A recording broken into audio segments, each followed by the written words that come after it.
விருதுநகர் மாவட்டம் ராஜபாளையம் ஏரியாவிலேருந்து வரேன். நான் இப்போ நடந்து முடிஞ்ச குரூப் 1 எக்ஸாமில் ஸ்டேட் ரேங்க் 27 எடுத்திருக்கேன். தேங்க்யூ. இது என்னோட 2வது அச்சீவ்மெண்ட். நான் இப்போது குரூப் 2லையும் வந்து ஸ்டேட் ரேங்க் 45 எடுத்து சப் ரெஜிஸ்டர் எடுத்திருக்கேன். இது என்னோட 2வது போஸ்டிங். And thank you.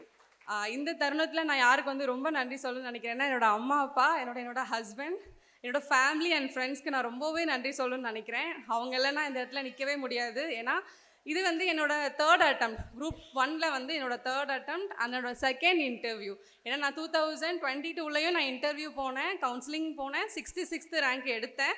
பட் வந்து எனக்கு கவுன்சிலிங்கில் போஸ்டிங் கிடைக்கல. பட் அப்படின்னாலும் கூட டிஎஸ்பி கிடைக்கிற மாதிரி இருந்துச்சு. பட் ஆனால் வந்து இப்போ வரைக்கும் அது ப்ராசஸ் ஆகலை. பட் இந்த தருணத்துலேயும் கூட எங்கள் ஃபேமிலி வந்து அவ்வளோ சப்போர்ட்டிவாக இருந்து ஒவ்வொரு தருணத்துலேயும் ஒவ்வொரு தோல்வி எப்போயுமே வந்து ரொம்ப சப்போர்ட்டிவாக இருந்தாங்க. ஸோ ரொம்பவே thank you for them. And Suresh academy பொறுத்த வரைக்கும் நான் போன குரூப் 1ல் வந்து ஜாயின் பண்ணேன். மெயின்ஸ் பேட்ச் இங்கே தான் படித்தேன். ஸோ கிளியர் பண்ணி மெயின்ஸ் கிளியர் பண்ணி இன்டர்வியூ ப்ரோக்ராம் ஃபுல்லாகவே இங்கே தான் பண்ணேன். இங்கே நான் எடுத்த நோட்ஸ் தான், இன்டர்வியூ நோட்ஸ் தான் நான் ஃபுல்லாகவே இந்த குரூப் 1 இன்டர்வியூக்கும் எனக்கு பயங்கரமாக ஹெல்ப்ஃபுல்லாக இருந்துச்சு. நான் அதை மட்டும்தான் இது பண்ணேன், பெருசாக நோட்ஸ்லாம் எடுக்கலை. அண்ட் சுகேஷ் சார் எல்லாருக்குமே, கனிமுருகன் சார் எல்லாருக்குமே நன்றி சொல்லிக்கிறேன். ராம் சார், சீதை மேம் எல்லாருமே ரொம்ப ஹெல்ப்ஃபுல்லாக இருந்தாங்க இன்டர்வியூ பீரியடில். ரொம்பவே நன்றி சொல்லிக்கிறேன். அண்ட் நான் ஃப்யூச்சர் ஆஸ்பரன்ஸ்க்கு என்ன சொல்லணும்னு நினைக்கிறேன்னா, நீங்கள் வந்து உங்களை வந்து நீங்கள் தான் ஃபஸ்ட்டு நம்பணும். யாரும் உங்களை வந்து நீங்கள் ஜெயிப்பீங்க, ஜெயிக்க மாட்டீங்க, என்ன சொன்னாலும் சரி. குரூப் 1லாம் பெரிய போஸ்ட்டு, நீ எல்லாம் எப்படி அச்சீவ் பண்ணுவ, ஒரு சமையல் மாஸ்டரோட பொண்ணு நீ எப்படி அச்சீவ் பண்ணுவ, இந்த மாதிரிலாம் உன்னை யார் சொன்னாலும் சரி எதையுமே கேட்கக்கூடாது. உங்களுக்கு வந்து உங்கள் உள் மனசு சொல்லும்ல, இது நம்மளுக்கு ஒர்த்தானது தான், நம்ம இதுக்கு எலிஜிபிளான ஒரு கேண்டிடேட் தான் நமக்கு தெரியும். ஸோ அதை மட்டும் நீங்கள் உள்ள சொல்கிறத கேட்டுட்டு நீங்கள் பண்ணிங்கன்னா கண்டிப்பாக வந்து ஜெயிப்பீங்க. அண்ட் என்னோட இந்த தருணத்தில் வந்து நான் வந்து குரூப் ஸ்டடி பண்ணேன். ஆக்சுவலாக ரொம்பவே குரூப் ஸ்டடி ஹெல்ப்ஃபுல்லாக இருந்துச்சு.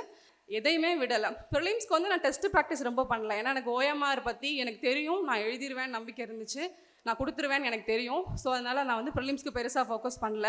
ஆனால் மெயின்ஸ் பொறுத்த வரைக்கும் என்னால் நான் கிட்டத்தட்ட எக்ஸாம் போகிறதுக்கு முன்னாடி ஒரு 100 டெஸ்ட்டாவது எழுதியிருப்பேன். ஒவ்வொரு 3 மணி நேரம் எழுதிட்டு வந்தோம், கை அவ்வளோ வலிக்கும். ஏன்னா 3 மணி நேரம் உட்காந்து நம்ம சாலடாக உட்காந்து எழுதுவோம். மெயின்ஸ் பொறுத்த வரைக்கும் அவ்வளோ கை வலிக்கும். அதெல்லாம் தாண்டி தான் வந்து ஒவ்வொரு வாட்டியும் எழுதிட்டு நான் அப்பா அம்மா கிட்ட சொல்லிகிட்டே இருப்பேன், ரொம்ப கை வலிக்குமா என்ன இப்படி அப்படின்ட்டு. பட் அடுத்தடுத்த நாள் கூட எக்ஸாம்லாம் எழுதியிருக்கேன். ஸோ எல்லாத்தையும் தாண்டி தான் வந்து நம்ம வரணும். ஜஸ்ட்டு வந்து ஒரு தருணத்தில் நமக்கு வந்து கஷ்டமாக இருக்குது, விட்டுட்டு போயிடலாமா அப்படிலாம் தோணுனா கூட நம்ம கண்டிப்பாக அந்த ஃபீல்டை விட்டு போகக்கூடாது. ஒரு வேலை எடுக்காமல், ஒரு வேலை வாங்காமல் இந்த இடத்த விட்டு நம்ம போகவே கூடாது. நம்ம கிட்டத்தட்ட ஒரு 95% கிட்ட வந்திருப்போம். அவ்வளோ தூரம் வந்து ஒரு ஜஸ்ட்டில் விட்டுட்டோம்னா கூட இன்னும் கொஞ்சம் எஃபோர்ட் போட்டிருந்தா நம்ம கிளியர் பண்ணிடலாம். அடுத்த எக்ஸாம் வரும். என்ன அந்த அடுத்த எக்ஸாம்ன்றது எனக்கு 2 வருஷம் ஆயிடுச்சு. 2022ல் முடிஞ்சது, இப்போ 24 ஆயிடுச்சு. ஓகே பரவாயில்ல. பட் கன்சிஸ்டண்ட்டாக வந்து உங்களோட எஃபோர்ட் நீங்கள் போட்டிங்கன்னா கண்டிப்பாக வந்து ஜெயிக்க முடியும். என்னோட ஜேர்னியில் ஃப்ரெண்ட்ஸோட ரோல் ரொம்ப பெருசு. ஏன்னா நாங்கள் குரூப் ஸ்டடி பண்ணோம். நான் இது படிக்கிறதுக்காக சொல்கிறேன். குரூப் ஸ்டடி ரொம்பவே முக்கியம். ஏன்னா வந்து எனக்கு தூத்துக்குடியில் ஒரு ஃப்ரெண்ட்ஸ் கேங்கு அண்ட் மதுரையில் ஒரு ஃப்ரெண்ட்ஸ் கேங்கு அந்த மாதிரி தான் இருந்தது. தூத்துக்குடி கேங் பொறுத்த வரைக்கும் மெயின்ஸில் வந்து நாங்கள் ரொம்ப 4 பேருமே படித்தோம். 4 பேருமே வந்து இப்போ ஒவ்வொரு போஸ்ட்டில் இருக்காங்க. ஒருத்தர் குரூப் 2ல், ஒருத்தர் 2 பேர் குரூப் 4ல், அந்த மாதிரி எல்லாத்துமே ஒரு போஸ்ட்டில் இருக்காங்க.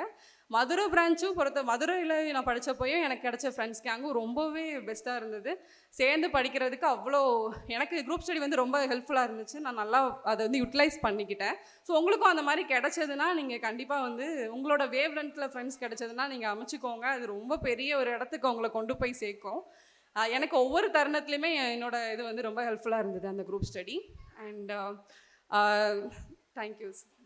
இது பண்ணுறதுக்கு ரொம்ப நன்றி. நம்ம அதெல்லாம் முன்ன பேசுனதில்லை மேடையில், அதனால் ரொம்ப ரொம்ப நன்றி.